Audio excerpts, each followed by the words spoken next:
Welcome to my channel. तो सबसे पहले जो आज की जो टॉपिक है वो फिर से बायोलॉजी की क्लासेस है एंड सबसे पहले मैंने आज शॉर्ट नोट्स बना रखा है। तो सबसे पहले good evening to all of you and सबसे पहले बिना बात किए मैं इसे आगे बढ़ाती हूँ। तो ये जो टॉपिक आप देख रहे हैं आज का जो टॉपिक है वो सेल ऑर्गेनली जो हम लोग पढ़े थे कि हमारे सेल के अंदर कौन कौन सी ऑर्गेनली पाए जाते हैं। तो सबसे पहले मैंने आपको बताया था कि ऑर्गेनली कहते हैं जो टाइनी ऑर्गेन टाइप के जो ऑर्गेनिज्म जो छोटे छोटे पार्टिकल्स जो ऑर्गेनिक फॉर्म में मौजूद रहते हैं उन्हें हम क्या कहते हैं, ऑर्गेनली कहते हैं। ठीक है, तो इन ऑर्गेनली का कुछ लिस्ट है जिसमें से एक ऑर्गेनली जो है वो हमारा राइबोसोम्स है। ठीक है, तो राइबोसोम जो होता है ना ये है तो बहुत छोटा सा, ये मैंने डायग्राम ड्रॉ किया है, आप देख सकते हैं राइबोसोम्स इस तरह से दिखता है। ठीक है, और मैंने डिफरेंट कलर से इसे डिनोट करके समझाने की कोशिश की है कि राइबोसोम जो होता है वो बहुत ही ज्यादा एक्सट्रीमली स्मॉल होता है। तो कैसा होता है, राइबोसोम जो होती है वो बहुत ज्यादा एक्सट्रीमली स्मॉल होता है और ये राउंड बॉडी होते हैं। कैसे बॉडी होते हैं, ये राउंड बॉडी होते हैं।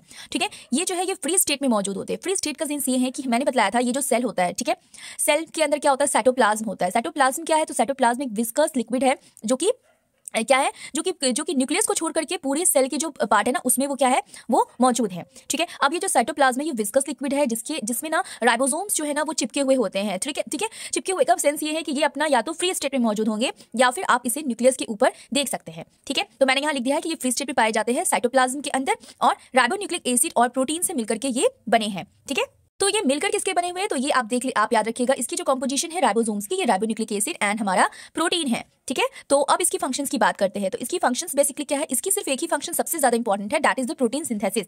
ये प्रोटीन सिंथेसिस के काम बहुत ज्यादा आता है। ठीक है, तो इसका काम ही है प्रोटीन को बनाना। सिंथेसिस का मतलब होता है टू प्रिपेयर, टू मेड, बनाना। ठीक है, तो राइबोसोम्स जो है वो एक ऑर्गेनली है, सेल ऑर्गेनली है जो कि आपको राउंड शेप में दिखता है, बहुत ही ज्यादा एक्सट्रीमली स्मॉल होता है और ये जो होते हैं ये फ्री स्टेट में पाए जाते हैं साइटोप्लाज्म के अंदर।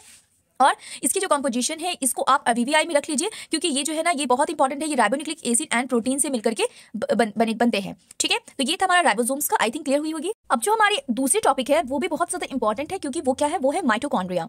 माइटोकॉन्ड्रिया क्या होता है, तो माइटोकॉन्ड्रिया की मैंने छोटी सी डायग्राम बनाई है, इस डायग्राम को भी आप सिर्फ याद रखिए। ठीक है, तो मैं बतला देती हूँ, इस डायग्राम में आप देख रहे हैं एक आउटर लेयर है, ये बाहरी जो परत दिख रहा है दैट इज आउटर लेयर। इस आउटर लेयर को हम लोग क्या बोलते हैं, इसे हम लोग आउटर लेयर के नाम से जानते हैं। ठीक है, तो ये आउटर लेयर हो गया और ये इनर लेयर हो गया और इसमें कुछ इस तरह से डिजाइन दिख रहा है अंदर की तरफ, दैट इज द क्रिस्टे। ठीक है, अब ये ग्रीन पार्ट को मैंने डिनोट किया है, वो भी बिल्कुल साइटोप्लाज्म की तरह ही क्या है, लिक्विड है, विस्कस लिक्विड है जिसको हम लोग मैट्रिक्स नाम से जानते हैं। ठीक, तो आप इतना याद रखेंगे कि ये सेल का डायग्राम, ये जो डायग्राम है इसे आप अपने ज़हन में रखिएगा। सबसे पहले जो माइटोकॉन्ड्रिया होती है वो क्या है, वो बेसिकली बहुत ज्यादा स्मॉल होता है। ठीक है, बहुत स्मॉल होता है और ये रॉड, बहुत स्मॉल तो नहीं कहेंगे लेकिन हाँ स्मॉल होता है। ठीक है, रॉड लाइक स्ट्रक्चर होता है, ये राउंड कह सकते हो आप इसे।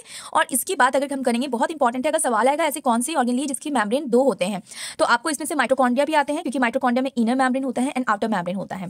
ठीक है, अब देखिए इनर मेम्ब्रेन जो आप देख रहे हो डायग्राम में, इनर मेम्ब्रेन जो है ना अंदर की जो मेम्ब्रेन होती है वो रफ होती है। रफ किस वजह से, क्योंकि इसके अंदर मैंने ऑलरेडी कुछ डिजाइन बना रखे हैं, इस तरह से मैंने नहीं बनाया, एक्चुअली इसमें होते हैं, तो उसी को हम लोग क्या बोलते हैं, क्रिस्टे होते हैं, क्रिस्टी। ठीक है, बहुत सारे क्रिस्टे, तो इसे क्रिस्टे बोलेंगे या फिर क्रस्ट इसको कह सकते हो कि ये क्रस्ट पाए जाते हैं। ठीक है ना, इस वजह से इनका जो सर्फेस इनर वाला होता है वो रफ होता है एंड इसमें जो ग्राउंड सब्सटेंस है जिसको हम लोग लिक्विड कहते हैं, जिसको मैंने ग्रीन कलर से डिनोट किया है, दैट इज द मैट्रिक्स। इसको हम लोग क्या बोलेंगे, मैट्रिक्स बोलेंगे। ठीक है, अब आउटर मेम्ब्रेन की बात करते हैं। आउटर मेम्ब्रेन नॉर्मली से क्या है, ये प्रोटेक्शन देता है एंड ये स्मूथ होता है। ठीक है, ये बिल्कुल मेम्ब्रेन की तरह ही आउटर कवरिंग है और ये स्मूथ होता है क्योंकि इसमें कोई भी आप देख रहे हो कोई भी क्रिस्टल वगैरह नहीं है। ठीक, अब इसमें एक बात याद रखिएगा, बहुत इंपॉर्टेंट है कि माइटोकॉन्ड्रिया को ना अपना डीएनए होता है और अपनी राइबोसोम्स होती है। तो माइटोकॉन्ड्रिया के पास क्या होता है, अपना खुद का अपना पर्सनली वो क्या रखता है, डीएनए रखता है एंड राइबोसोम्स रखता है। ठीक है, ये बात याद रखिएगा। अब दूसरा इसकी फंक्शन हम जान लेते हैं कि इसके फंक्शंस क्या है। इसका फंक्शन है ऑक्सीडेशन में मदद करना, ऑक्सीडेशन कहते हैं।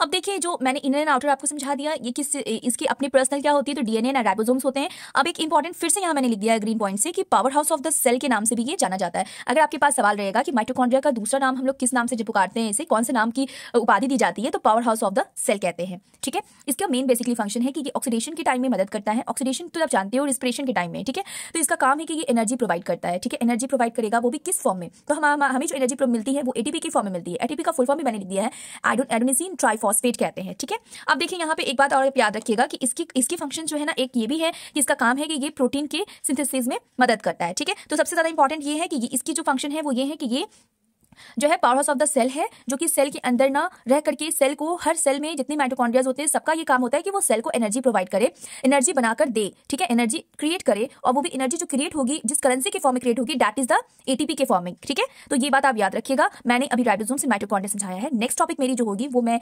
प्रोटोप्लाज्म वगैरह पे समझाऊं। प्रोटोप्लाज्म तो ऑलरेडी मैंने क्लियर कर रखा है, लेकिन इसके बाद जो न्यूक्लियस वगैरह बचती है उसको मैं क्लियर करूंगी। आई होप कि वीडियो आपको इन्फॉर्मेटिव रही होगी एंड इसको आप याद रखिए, सभी एग्जाम्स के लिए बहुत ही ज्यादा हेल्पफुल है। तो मिलते हैं नेक्स्ट वीडियो में, तब तक के लिए दुआओं में याद रखिएगा एंड टेक केयर।